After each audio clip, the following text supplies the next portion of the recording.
So I'm kind of shocked this movie actually got a wide release as it did. And there is, just watch out, there is a Will Ferrell cameo in this movie, which it kind of makes sense. This is a Funny or Die production, but Will Ferrell, just watch the background and you will find Mr. Ferrell. All right, so the Impractical Jokers movie, what is it about? If you've seen the movie or the TV show on True TV, it's basically 4 friends from New Jersey. They play pranks on each other. It's not really pranks. It's basically one person out on the streets, and they got to do whatever they're telling them to do in their ear. The 3 people, Sal, Mo, Q, and Merle.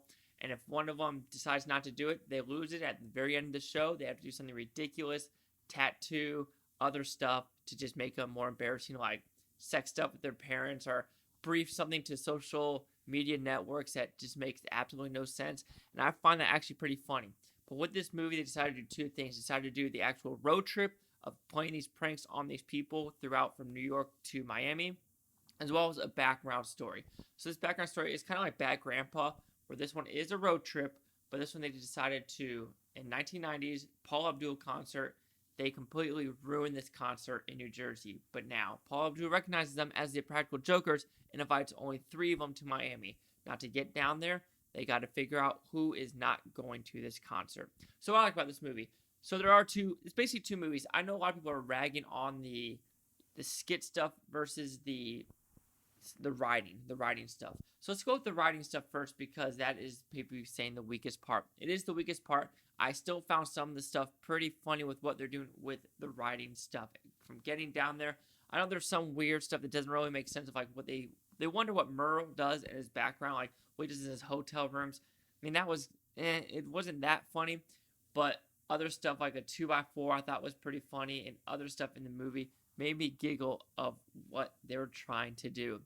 In the first 15 minutes of them just trying to act like they were back in the day putting wigs on and everything, I thought that was kind of funny, but it kind of drags down throughout the movie.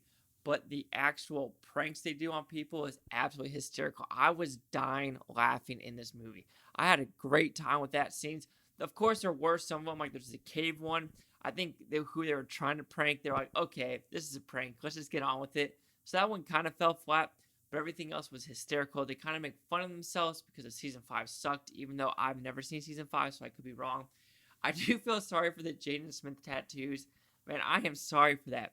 But if you've seen the TV show, you know what you're getting yourself into. It's kind of like Jackass, Bad Grandpa. So if you're like, oh, I hate the TV show, am I going to love this movie? No. If you love the TV show, you're going to love this movie? Yes. But it does drag in a little bit some of the scenes. But overall, I had a good time. I laughed. And I laughed. So the Impractical Jokers movie will receive a 3.5 out of 5 with Futon. It goes at 70%. So see the critics' news scores it gave this TV show / movie. Look at this. Critics a 27% with 15 of them. And the audience score is 79. There's no critic consensus. There's 1,731. So this is one where the audience knows what they're getting themselves into. They know this is an Impractical Jokers movie. They know what the movie is going to be about. It's going to be ridiculous, silly stuff that is, it is PG-13 stuff that's nothing too ridiculous. Like, someone in their 10-year-old to 13-year-olds, yeah, they can enjoy this movie because there's not a lot of language. It's just funny stuff that happens to these people. And this is where this microphone or a stick is up the critic's butt with this one. So do you agree with the 79, the 70, or the 27? Chase Duck, the Blue Futon. Like, comment, subscribe. Let me know things, Futon, Toby, Blue Futonians. Thanks for watching and have a great day. Peace and love, peace and love. And thank you again for everyone watching these. It really means a lot, even though I kind of suck at this.